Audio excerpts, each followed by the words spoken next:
Most careers in this sport end in an ambulance. If you're lucky, you get 5 good years. If you're a legend, maybe 10. Chad Reed got 20. 2 decades of fighting the fastest men on the planet. He beat the heroes on your bedroom wall. Then, he stayed long enough to battle the kids who grew up watching him. He won championships. He lost them by inches. He built his own team. He burned bridges. Half the time, the sport tried to move on without him. And 20 years later, he was still there. Let's go back to where the dirt is red and the coal dust settles on everything. Curry, Australia, 1982. It's a working class town. You work hard, you keep your head down. That's the rule. But Chad Reed was never good at following rules. His introduction to racing wasn't some grand plan. It was a trade, a literal barter. His parents bought him a horse named Fern. Most kids would be thrilled. Chad looked at the horse, then he looked at his cousin Craig Anderson ripping around on a motorcycle. He did the math. He swapped the horse for a Yamaha PW50. That was the first business deal of his life. It turned out to be the best one. His parents, Mark and Robin, saw something in him immediately. They didn't just support him, they went all in. They had this 25-acre property out in the bush. Mark Reed isn't a guy who talks a lot. He works. He went out there and cleared that land by hand. He built tracks that would turn his son into a machine. This wasn't a public track where you had to wait your turn. This was a private training complex. Chad could ride until the gas ran out or the sun went down. That's where the precision came from. He learned every bump, every rut, every jump on that dirt.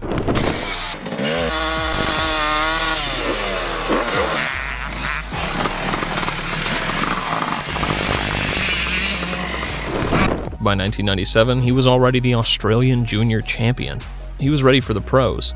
But here's the first sign that Reed was different. The normal path, the safe path, is to ride the 125 class. You learn the ropes. You pay your dues. Reed skipped it. He went straight to the 250 class. He raced the big bikes against the grown men. And he won. He took the Australian Supercross title in 1999. Well, there's got to be something in Melbourne, but it's the first time I've ever won 2 nights in a row, and I'm stoked. 16 grand's better in my pocket than any of these. Then defended it in 2000. He was the king of the anthill. Oh, my fitness is fine. This track's quite small, and you really don't get a chance to wear out. But it was a lot of fun, and I just really want to thank the whole Craig Duck Yamaha team. They gave me great bikes and great. He could have stayed there. He could have made a great living beating up on the locals for 10 years. But he wanted more. He wanted America. Before he left, he did something most people forget. He lined up against the best riders in the world before he ever packed a suitcase. He raced a round of the 500cc World Championship on home soil. Big bike, unfamiliar equipment, established international stars. He was 18 years old and completely out of his element. Then came the 2000 Motocross of Nations in Belgium. Team Australia finished 4th overall. Global stage, national pride on the line. No hiding in that format. Every moto counts, and you're racing for more than yourself. Reed didn't look out of place. He looked like he belonged. Those races weren't about trophies. They were about proof. He needed to know if he was crazy, or if he was actually that fast.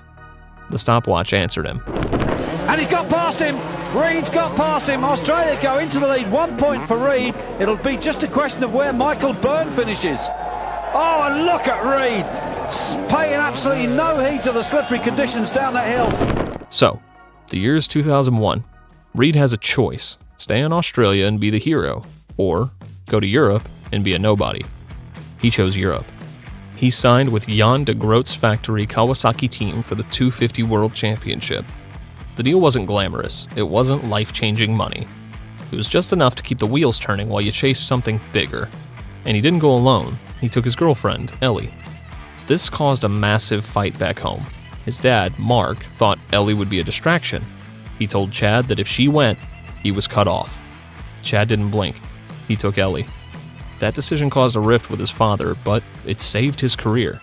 You'll see why in a minute. Europe was a nightmare. They lived in a camper. They didn't speak the languages. They used paper maps to find the tracks. It sounds romantic now. It wasn't romantic then. It was cold, muddy, and lonely. Then came the racing. Australian tracks are hard-packed. European tracks are sand. deep, bottomless sand that eats motorcycles.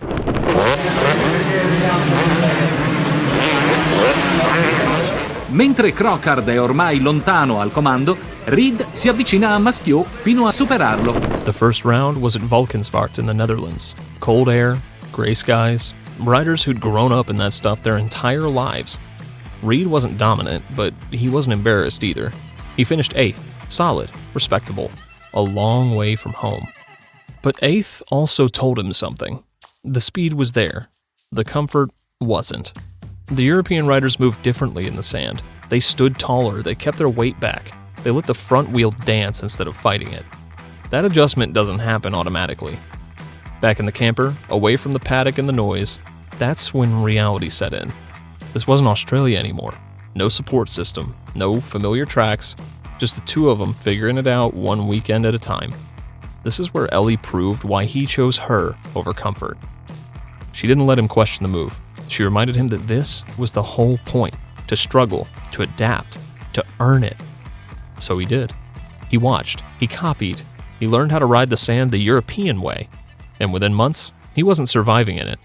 He mastered it. A few months later at Lierop, the toughest sand track on the schedule, he won.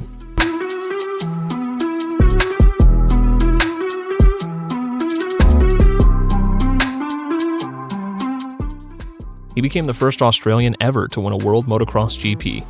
He finished 2nd in the world that year. He was a rookie, he was on a new bike, he was on a new continent, and he almost won the whole thing. But Reed never wanted to be a world champion.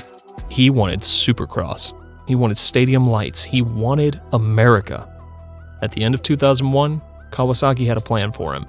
They wanted him to drop into the 125 class in the World Championship. It made sense on paper. Safe, structured, controlled. Reed didn't want safe. Yamaha of Troy called with something different, a ride in America on the new YZ250F, racing the 125 class against two-strokes, a four-stroke in a class built for 125s. It was new. It was controversial. It was exactly the kind of move Reed liked. So he took it. 2002, Chad Reed lands in America.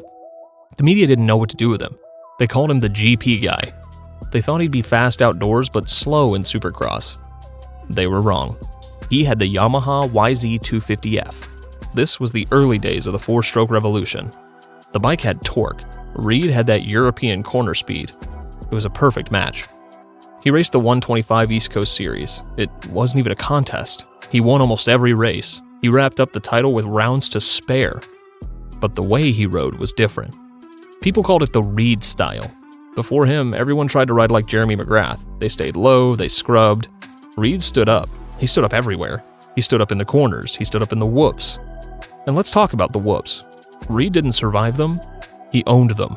He'd enter smooth, almost patient, then explode across the tops with the front wheel light and dancing. While other riders fought the rhythm, he skimmed it. Clean, controlled, relentless. From behind, it was demoralizing. You weren't gaining ground, you were losing it. In the whoops, 103 takes the lead, sees the checkered flag, wins the 125 East title. Feels like it's been a long time coming.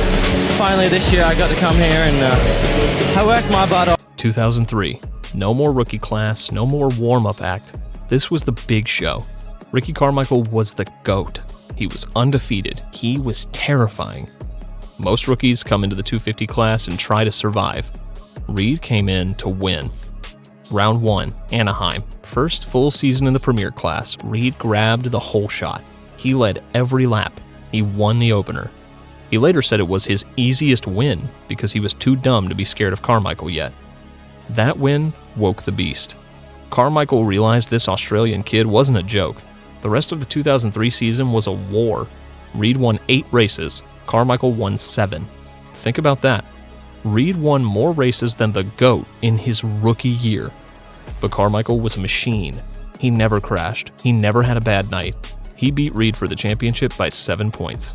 7 points. That's nothing. Reed lost, but he proved a point. He was the heir apparent. Then came 2004. The script flipped before the season even started. Carmichael blew out his knee. He was out. The throne was empty. Reed walked in and sat down. He didn't just win the title, he strangled the life out of the series. He won 10 races. He was on the podium every single night. He won the 2004 AMA Supercross Championship. In the 250 main event, Chad Reed picks up a victory. He had the number 1 plate. He had the money. He had the fame.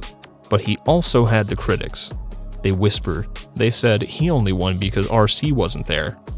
That eats at a competitor. You want to beat the best. Reed heard the whispers. He wanted Carmichael back. He got his wish in 2005. Carmichael came back on a Suzuki, and to make things even crazier, James Bubba Stewart moved up to the big class. This was the golden era. You had the 3 fastest riders in history on the track at the same time. The Big Three. Carmichael had the fitness, Stewart had the raw speed, Reed was the bridge. He was smoother than RC and smarter than Stewart. 2005 was a brawl, but 2006 was a movie. Reed, Carmichael, and Stewart traded wins all year. It was intense. Then, disaster. Reed separated his shoulder. It was a level 3 separation. That's surgery territory. Doctors told him to sit out. Reed said no. He taped it up. He took painkillers. He went out and raced. He was in agony every time he landed a jump. But he refused to let Carmichael get away. It came down to the final race in Las Vegas. Carmichael and Reed were tied on points with Stewart just 5 back and winning races like a man possessed. The gate dropped. Stewart got out front and checked out for the win. Behind him, the real title fight was for second. Carmichael versus Reed. Carmichael finished second, Reed finished third, and that was it. 1 spot decided the championship. Carmichael took the Supercross title by 2 points, while Stewart and Reed ended the season tied behind him. Reed lost the championship by 2 points. 2 points after racing with a separated shoulder. It was heartbreaking, but nobody questioned his toughness ever again. Wow, all 3 of us couldn't ride away from each other, and all year long it hadn't been like that. And to be here, have a shot at the title, can't lie that I'm disappointed, and I really wanted to win that title. But hey, I was the 3rd best guy, and I'd just like to congratulate those 2. And what we can do is. 2007, Reed makes a weird move. He leaves the factory Yamaha team. This is the team that brought him to America. He signs with a satellite team called L&M Racing. In motorsports, satellite teams are usually the B squad. They don't have the factory parts, they don't have the budget. But Reed saw something else. He saw money. The deal was incentive-based. If he won, he got paid massive bonuses. If he lost, he got less. He was betting on himself. It also gave him freedom to sign his own gear deals. Nike, Thor. He started making real money. On the track, 2007 belonged to James Stewart. Stewart was untouchable that year. Reed finished second. Again. Memorable moment for the one they called the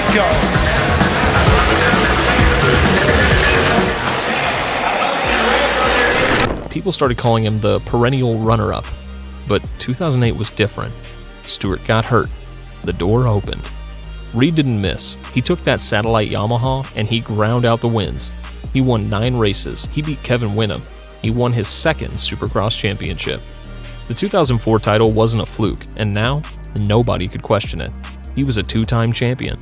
To come from last and battle back to second there on the last lap, that was really cool. That felt awesome. There's team tactics and then there's dirty riding, and I definitely know a difference. I've been around this sport a long time, and that was damage control right. Then came 2009. This is where things get spicy. Reed switched to Suzuki. He took Ricky Carmichael's old spot, and he started a feud with James Stewart that is still legendary. These two hated each other. You could feel the tension in the pits. At Jacksonville, they collided. At Las Vegas, Reed tried a desperate block pass that nearly took them both out. The fans turned on him. They booed. He didn't apologize. He doubled down. He stopped trying to be liked. If they were going to boo him, he'd give them something to boo about. He embraced the role. In a sport that prefers clean heroes, Reed became something else. Necessary friction. Stewart won the Supercross title that year, but Reed had a plan for the summer. People labeled him a Supercross guy. Too soft for the outdoors, not built for the heat, not built for the rough. Reed looked at his Suzuki contract. The outdoor bonuses were almost nothing, so he went to Lloyd's of London, paid about $100,000 for a policy. If he won the championship, it paid $4 million. He was betting $100,000 that he could beat everyone. He showed up to the Nationals and destroyed them. He won the 2009 Motocross Championship. He silenced the critics, and he cashed that $4 million check. He didn't do it against a weak field. He did it against Ryan Villopoto in his prime. Outdoors weren't supposed to be Reed's territory. It was supposed to belong to the younger generation. Instead, the Supercross guy beat him straight up in the heat and the rough. That title wasn't a bonus check. It was validation. It was the ultimate I told you so. It was the shrewdest business move in the history of the sport. 2009 Lucas Oil AMA Pro Motocross Championship. Yeah, I feel like it's complete now, and I feel like I got a lot more fight in me. Because we were a last-minute entry, and I gave it my all. Very, very happy to finally get this championship. And then the floor dropped out. 2010 was the year from hell. Reed went to Kawasaki to team up with Ryan Villopoto. It looked like a super team on paper. In reality, it was a mess. The bike didn't work for him. He crashed at Phoenix, collided with Stewart again, and broke his hand. Stewart's bike actually landed on Reed's wrist. Then he got sick. Epstein-Barr virus. It drains your energy. You wake up tired. You go to bed tired. For an athlete, it's a death sentence. He walked away from the team. He walked away from a $2 million contract. He was 28 years old. The industry wrote him off. They said he was washed up. They said he was rich and lazy. They forgot who they were talking about. 2011, Reed is unemployed. No factory wants him. So what does he do? He builds his own team, 22 Motorsports. He spent his own savings. He hired a mechanic, Lars Lindstrom. He hired a manager, Dave Osterman. He tested every bike he could buy and picked the Honda. Suddenly, the villain became the hero. The fans loved the underdog story. The guy paying his own bills. The guy fighting the factories. And he was fast. He was winning races. Yeah, so my new team is 22 Motorsports, and basically formed it just obviously being around the sport a long time, and was excited to go racing, and there wasn't a whole lot of options out there. So just fortunate enough to be in a position that I could start my own race team. And then came Millville, the Spring Creek National. Reed was leading. He hit a jump. The bike kicked sideways. He was launched. I mean, launched. He flew 20 feet into the air. It looked like a plane crash. The crowd gasped. They thought he was dead, or at least broken in half. Reed landed on the side of a hill. He stood up. He shook it off. He got back on his mangled bike, and he finished the race. That moment, the catapult became the image of his career. Not because he won, because he got back up. He finished third that year, but something shifted. 2012 started even better. He was perfect. He said it was the best he ever felt on a motorcycle. He was beating Villopoto. He was beating Dungey. Then, Arlington. One mistake, and he went over the bars. His leg got caught as the bike tumbled. Torn ACL, broken tibia and fibula, broken ribs, broken T6. Season over. That was the beginning of the end for the team. Running a race team is expensive. If you aren't winning, you aren't making money. Reed kept it going for a few more years. He won a couple more races in 2014, but the politics killed him. In 2015, he signed a sponsor called 360 Fly. It was a camera company. The series promoters had a deal with GoPro. They banned Reed from wearing his camera. That ban cost him $500,000 in sponsorship. He couldn't bleed money forever. He shut down 22 Motorsports in 2015. It was a sad day. He tried to change the model, but the system won. Most guys would quit there. Reed went back to being a factory rider. He went back to Yamaha. Then he went to Husky. Then he went to JGR Suzuki. He wasn't winning championships anymore, but he was still snagging podiums. He got on the box in Detroit in 2019. He was 37 years old. By then, he had over 265 Supercross main event starts, 20 seasons of lining up under the lights, 20 years of crashes, surgeries, comebacks, and gate drops. And he was still there. He was the old man. He used his brain. He knew where the track would break down. He knew how to block. He knew how to conserve energy. He announced that 2020 would be his final year, the One Last Ride Tour. He wanted to say goodbye to the fans in every stadium. Fate is cruel. COVID hit. The world shut down. When racing came back, it was in Salt Lake City. Empty stadium, no fans, silence. Reed raced his final main event in that silence. He crossed the finish line and there was no roar, no standing ovation, just the sound of his engine cooling down. For a rider who built his career inside packed stadiums, it was almost poetic. 20 years of noise, and it ended in quiet. But you can't keep a racer off a bike. In 2022, at 40 years old, he tried one more time. The World Supercross Championship, Cardiff, Wales. On one of the jumps, his fuel pump failed. The engine cut out in midair. You can't save that. He hit the ground hard, dislocated shoulder, broken ribs, damaged hand. Sport gave him one last bite, a reminder that it doesn't care who you are. Gravity always wins. In 2025, Chad Reed put on a suit. He walked onto a stage in Ohio. He was inducted into the AMA Motorcycle Hall of Fame. He gave a speech. He got emotional. He talked about that kid in Curry. He said, "I was born to do this. I never saw life happening any other way." He isn't racing anymore, but he's still at the track. If you go to the Amateur Nationalist now, you'll see him in the mechanics area, pit board in hand, working on a bike for his son, Tate. And around that same paddock, he's been mentoring riders inside the Club MX Yamaha program, passing on what 20 years at the top actually teaches you. Tate Reed is trying to make it now, and his dad is doing for him what Mark Reed once did for Chad, closing the circle. Drop a comment below and tell me your favorite Chad Reed moment. Was it the Catapult, the battles with Stewart, or the 2004 title? Thanks for watching, and stay wicked.